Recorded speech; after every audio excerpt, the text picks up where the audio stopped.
Welcome to the Dialed In webcast. Yep. Thanks for taking the time to visit with us this morning. Hey, Alan, I'm glad to be here. Thanks for the invitation. Yeah, looking forward to getting to know you a little better and understanding a little bit more about this company called SAVRpak. Mhm. Bill, I've done a little bit of research.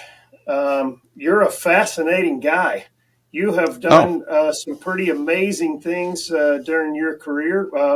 In fact, I'm going to guess that there might be some things that you've worked on in your career you maybe can't tell us about. But I wonder if you might just give us a little bit of a sense of who is Bill Birgen.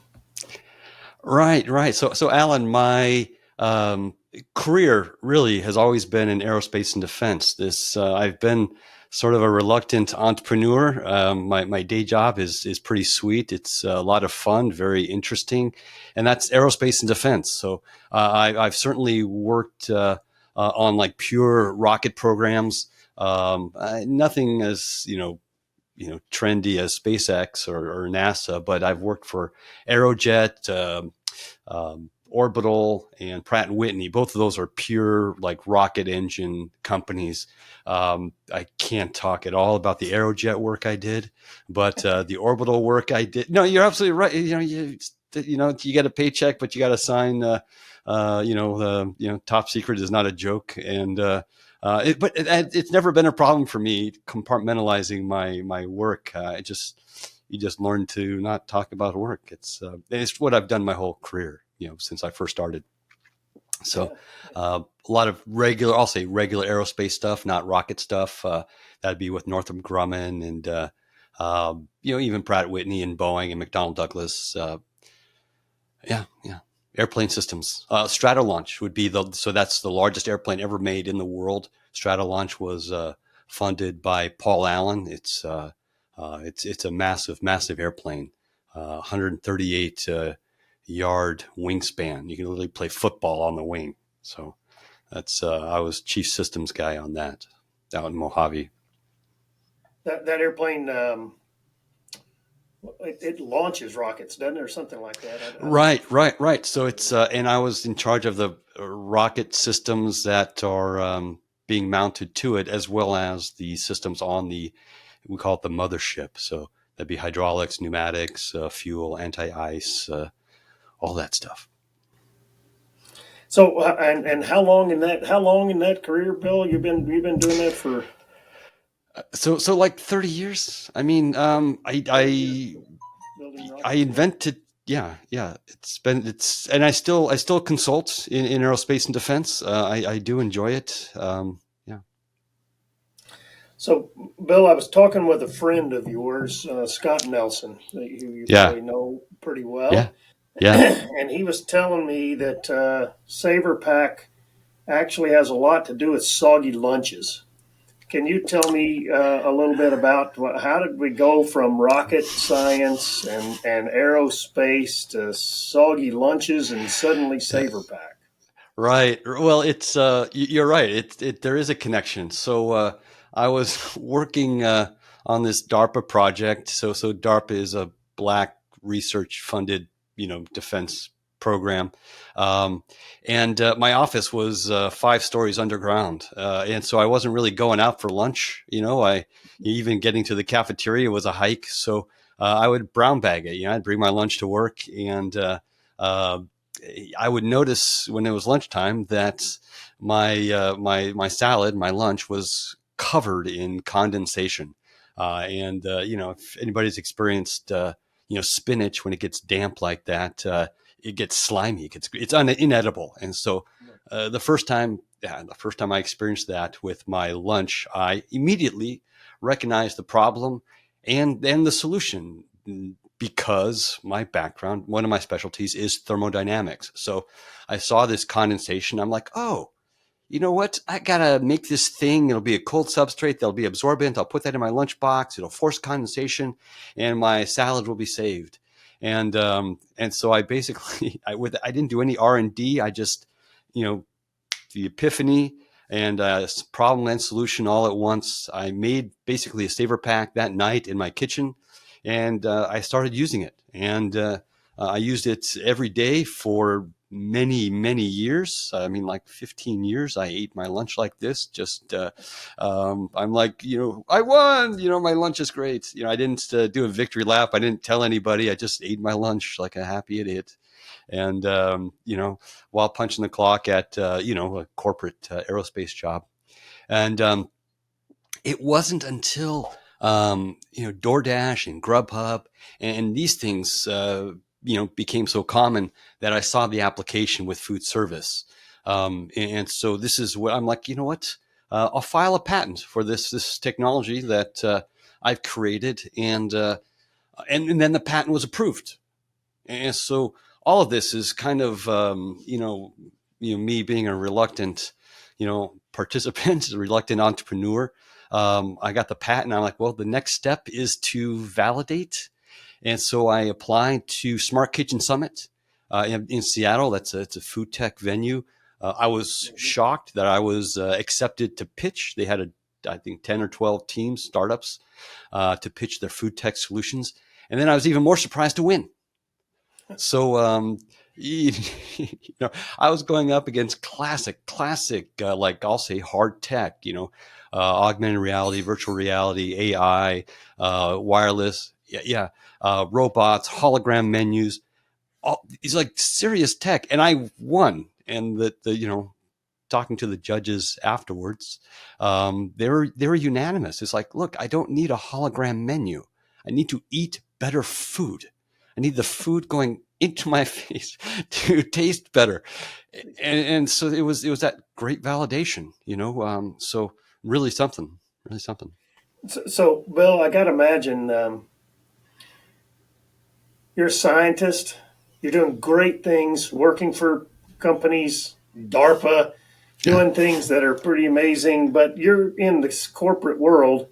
And suddenly you're going to go to a pitch competition. At that point, do you even really know what a pitch competition is, or what it is that you're about to get yourself into? Well, I've been on a number of startups, but I was always like the behind the scenes CTO guy. These are, everybody's got an idea. I've got a lot of friends. Hey, Bill, I got an idea. And so I'll help them with the MVP. I'll help them with the patents. I'll help them with, solving the technical problem. And that's in exchange for equity. None of that's a paycheck. I've got a good paycheck at my day gig. So, and so I was, but I never wanted to be the voice or the face of anything. I prefer to be behind the scenes. But if you have an idea, no one's going to explain it better than you. If you have a story, no one's going to tell that story better than you. And so this is, I kind of resolved myself to my fate. I've got to tell the story, and I present, certainly to generals and to people at the Pentagon, executive guys, but these are technical solutions that I've been, a year or more working on. When I go into a room of these like 20, 30 people, and I am the subject matter expert, and they've paid me to tell them, right, what's the way to go, the path forward. Standing in front of 500 strangers on stage is very different. Especially when it's a new idea. I don't know the audience. I had some intrepidation that someone was going to call me a fraud. But it's when you go to pitch competitions, everyone is there to learn, and it's not like that at all. Eventually, I did kind of get comfortable with that, but I do have a kind of, with the competition element, I do get a kind of butterfly anxiety. Yeah. Right. Yeah, as I think we all do in those situations, right? There's in competitions, there's something on the line, and in this particular case, there really is something on the line to have real impact on humans in the end. So that's pretty exciting. So, all right, Bill, let's get into it. Tell me how you keep my French fries from being soggy or my spinach crispy. Right. So it's they're slightly different embodiments of the same product, similar, same technology, and that is leveraging the dew point temperature. So if you've had a beverage on a cold day, you'll notice moisture, water droplets forming on the glass or the can or the bottle. And that's because the temperature of your beverage is below the dew point. And so, and this is how you defog your windshield in your car. You may not know it, but the air conditioning turns on. You actually blow cold air across the inside of your windshield, and that that cold air is coming from the coils. So the air blowing across your air conditioning is forcing condensation. So the result is drier air. Now it's cold because it just went across your air conditioning coils, but it's dry. And we do the same thing in airplanes. We need to defrost or defog the windshield as you land into a humid environment. You dry the air by turning on the air conditioning. And so it's the same kind of idea. Because it's cold, it's below the dew point temperature. Moisture wants to form on the cold surface. And so what I've done is I've put a little bit of ice inside of basically an absorbent napkin. Let's call it a paper napkin. And it has a small amount of ice suspended within the absorbent structure. Now we've got ahead and put an adhesive on one side for hot food delivery. You peel and stick this absorbent napkin to the inside lid of your food container. Now, it just came out of the freezer. It has a little bit of ice. Because it's cold, it's below the dew point. But that ice, it's not a huge amount of ice. It's calibrated against the condensation that we know we're going to extract from the inside of a food container. Now, we all know when ice melts, you lose heat. But that's an endothermic process. But I think what most people don't appreciate is when condensation forms, it releases heat. That is, it's exothermic. So you have the endothermic melting of a small amount of ice balanced against the exothermic release of heat when condensation forms. The heat released through condensation is actually 6 to 7 times the heat lost through melting when you consider ounce to ounce, pound to pound. So we end up with a thermodynamically neutral solution, even though there's some amount of ice that is suspended inside of our pads, which then go into the food container that have your French fries. So we can remove 50% of the air moisture in less than a minute. And then because this is cold, we're forcing that condensation locally where we have this absorbent structure. That condensation forms and then it's wicked inside and trapped. Now that's the hot food solution. And then the produce solution, the challenge is a little bit different. We're not trying to remove, moisture and create a dry environment for 30 to 50 minutes. We're trying to keep a dry environment for, a month or, weeks, and where that works, it's about cold chain breaks. This is interruptions to refrigeration.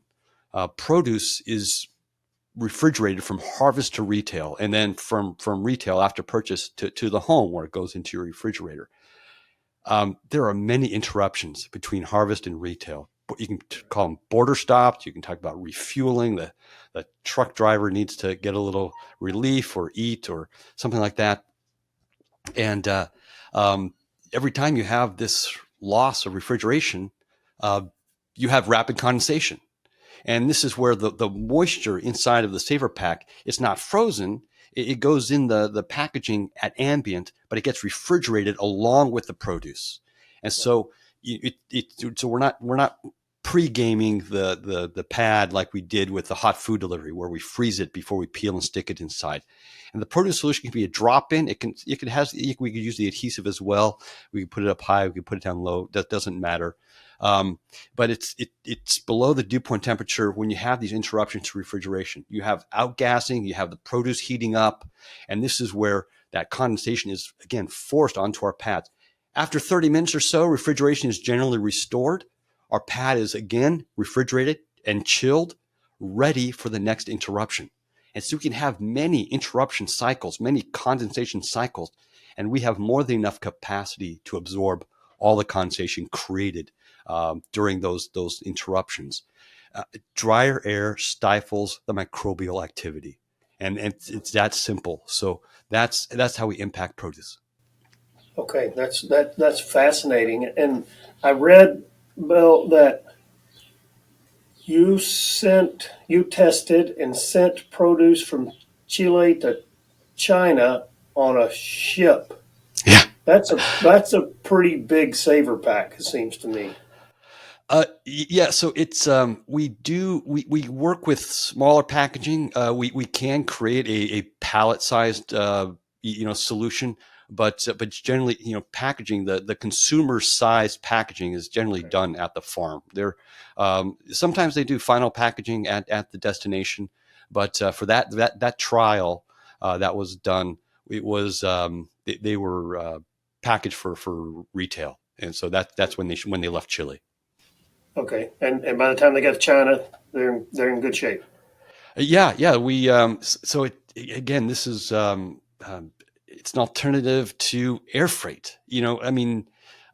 Which is untenable. Air freight is no way to deliver produce.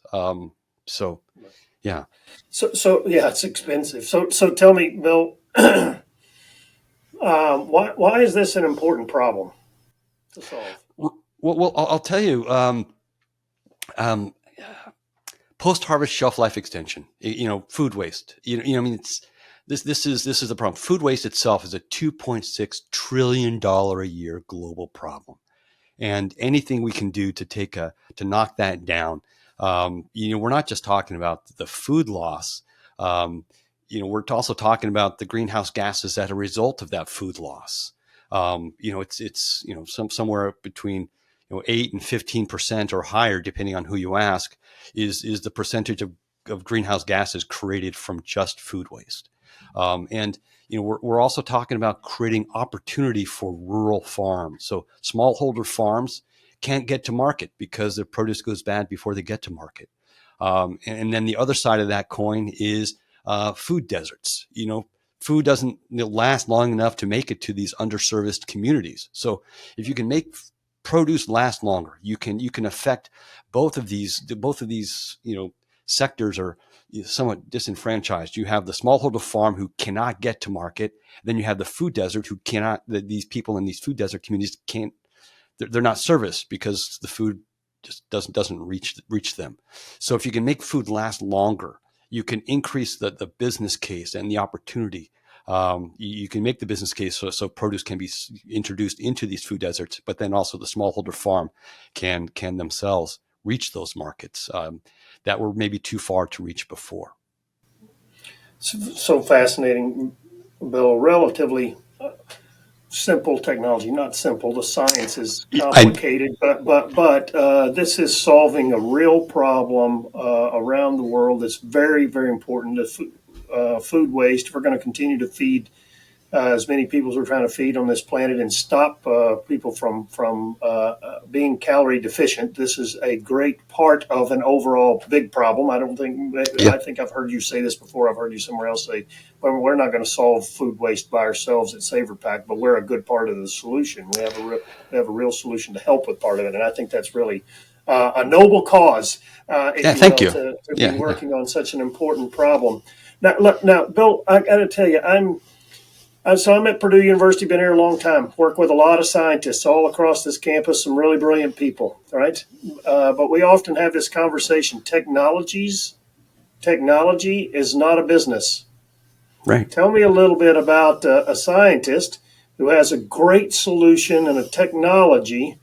What does it mean for that scientist now to have a business out of that?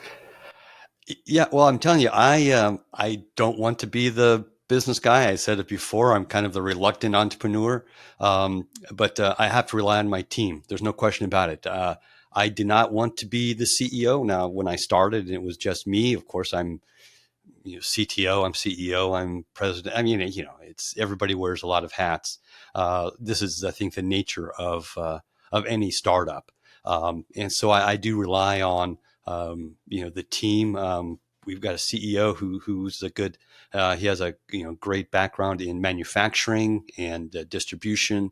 None of us are food tech. I mean, Scott Nelson would be the exception. He came out of the food industry with his experience at Panera Bread, and then with Dial Ventures there at Purdue. So I mean, we have some people that are in food tech, but our sales guy, Dan Johnson, his background is computers, but again, international. He's very well connected. So going from science to business, I like the science, so I provide that support to everybody. I mean, when we need to have a conversation, I remember when we were talking to um, uh, Purdue, and this is the chicken, not the university, down in Arkansas, and in Procter and Gamble and Georgia Pacific. It's like they bring me out to talk to their nerds. All right, so we have the nerds are talking, and all the MBA guys are just sitting around, like kind of waiting to hear from their nerds, if what their take was. So they're just flies on the wall. They understand nothing while we're geeking out on thermodynamics. And then they say like, yeah, he knows what he's talking about. This is good stuff. And then the MBA guys go back and we start negotiating the business side. So it's I that seems to be the format of a lot of these calls when we start talking to big corporate entities about SAVRpak. They want to know the technology is real, but they'll kind of like I said, geek out with their nerds, and then get the thumbs up, and then the business side proceeds. Well, Bill, I must say that it's not surprising to me that to think that companies, they want to know if the technology works, but then figure out whether the business side of it, what's that going to look like? And great to know that you have a team, although not necessarily a large team. This is a young company, right? Only about maybe 2.5 years old. Yeah, no, that's correct. We officially launched in mid 2020, which of course is the right in the middle of the COVID apocalypse. And that was a weird time. We restaurant, food service, everything was delivery. They literally shut their doors. Yeah. But they had all this cost pressure because of COVID and switching to this new delivery only solution. And that didn't necessarily translate to a lot of business success for us, not immediately, because the dust was settling. I mean, you've got restaurants that can't get chicken. They can't get, forks. This is like very basic challenges they're facing. So adopting a new technology and trying to implement a new technology when the whole industry is upended, they're not worried about crunchy French fries, crispy French fries. They're worried about other things, staying in business. Making payroll. Exactly. Right. Yeah. No, that's right. Well, Bill, I'm curious about, so in this 2.5 year period, though, you've won, SAVRpak's won a lot of awards, had a lot of recognitions. For such a small, young company, a few people, I think about this in terms of, punching above your weight, if you will. What do you think has got you punching above your weight? So having great tech, I think, when it comes to the produce post-harvest shelf life extension, you've got about a dozen companies making ethylene gas absorbers, which is very old tech. And it's that would be Hazel Technologies and brands like that. It's really not patentable because it's such old technology. And so they don't really have that, that innovation edge. And it's competitive because you cannot patent it. Now you're relying on trade secrets, which sometimes can sound like you're hiding something. And when you're talking about food, people want to know what you're doing to their food. I'm feeding my family. What are you putting in our food to make it last longer? And this is also the challenge with Appeal. Appeal had, went full unicorn. They got money from Gates and Oprah. And, but now there's a little bit of backlash because now this is a coating, that's going on to produce. And people are suspicious. It's like, they can't patent it. They're relying on trade secrets, which sounds, again, there's this with food, people want transparency. What are you putting on my food that I'm feeding, my children, and my family? With SAVRpak, we're not adding anything. We are removing moisture from the air. That is it. And drier air stifles microbes, stifles microbial growth. So our tech is fantastic. Our story is, I think people think it's hilarious that this rocket scientist, found a way to make his lunch better, and he might solve, food waste. It's like, oh, oops, I didn't mean to, kind of sort of. I have chef friends now who basically call me an idiot. They're like, Bill, you solved this problem all these years ago, keeping it to yourself. What were you thinking? And so it's a funny narrative, but punching above our weight, I'd say it's because our tech is, it's difficult to make something simple. It's a simple embodiment, but the science behind it is real. It's complex and nuanced. Thermodynamics is magic to most people. It's not. I mean, of course, this is my specialty. It's it seemed obvious to me, but so I think that's how we got so much traction, so soon, so quickly. It's because of the tech. I'd say it's because of the tech. I would say, Bill, this is my opinion, for what it's Yeah. worth. Your tech is fabulous. Your science is incredible, but your solution is simple. Yeah. I mean, the reality is that it's simple. It doesn't disrupt people's normal daily life activity to have to do something, and it doesn't change the nature of the food in any way, shape, or form. I've seen this happen a few times. When you have simple, when Yeah. it can be simple for the customer in the end, right? Man, does that, if I can take tech that's complicated, but make it simple Yeah. for the customer. And that seems to be something I feel like you've really done a great job with at SAVRpak of getting the solution to be something that's really quite simple. And 12 years you held it as a secret. Even that's, I'm guessing when you're in the middle of COVID and everybody's doing stuff, delivery like that, you're wishing, man, I wish I'd have brought this out 2 years ago when people would have had a time to adopt it. That would have been great, wouldn't it? So Yeah, well, before COVID, well, and that was the catalyst that got me to file the patents. But I mean, I still wasn't sure if the patent would be approved because, okay, the thermodynamics is, again, it's complicated, subtle, and nuanced, but the embodiment is simple. And this is where I thought the patent office would be like, this guy invented a fancy napkin, it's like, how do I give a patent for that? But for that, again, there's a lot more to it, yeah. it's anyhow, yeah. That's great. So, Bill, we talked a bit even before we came on the show here. You still do some consulting in the aerospace area and do a fair amount of things that keep you a scientist as well as being the scientist and the CTO and the co-founder for SAVRpak. Lots going on Yep. for you. So give me a couple of things here, couple of nuggets. What are you working on? What's the super smart Bill Birgen working on these days? Well, I'll tell you, this is you'll probably think I'm a sadist. I don't know if it's which one is a sadist, which one's a masochist, but the one who, anyhow, I have another startup that won the X Prize, and this is for a medical mask. So the X Prize, for people who don't know, is a philanthropic kind of crowdsourcing technical challenge that's meant to help humankind advance. The first X Prize award, I worked on that just a little bit anecdotally.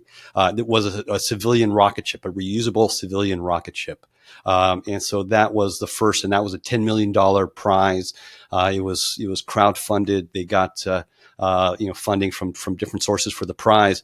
Paul Allen, he ended up funding the winning team, out in Mojave. So the X Prize, they had one for the medical mask. During COVID, we all recognize, I think, masks they're horrible. Well, I was working on making a better medical mask before COVID. I actually filed a patent I was working with some doctor friends, associates here in Phoenix. They saw some of the work I had done, and they thought there was maybe a crossover, but masks are horrible. And so I filed the patent for this kind of medical mask before COVID in 2019, actually. And so there are 1,000 teams from 80 countries. Johns Hopkins Medical University, they took third.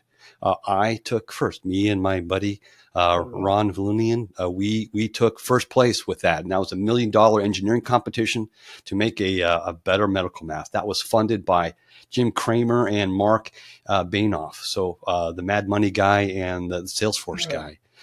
So they funded that X Prize challenge, and my guys won. So medical mask. I'm filing for some DARPA and SBIR SBIR grant money for a new kind of surf by wire stealth hydrofoil water drone that I've invented. I'm also looking for SBIR funding for a vibrating gun magazine. It basically alerts you, like your phone. Your phone vibrates, it's silent.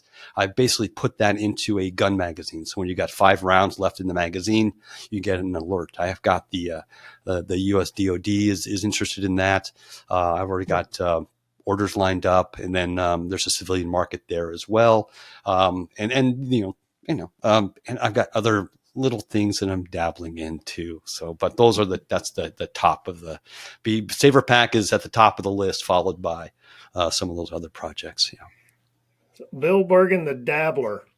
He dabbles in this, he dabbles in that. And what he does in the process of dabbling is that he tries to make sure humanity can eat and that they can breathe good, clean air in surgeries and other things that he can do to impact humankind. Bill, it's been fantastic visiting with you today. Thanks so much for taking the time to visit with us here on the Dialed In podcast. Oh, thank you, Allan. It's been a privilege. Thanks for the invitation. All right. Thanks a lot.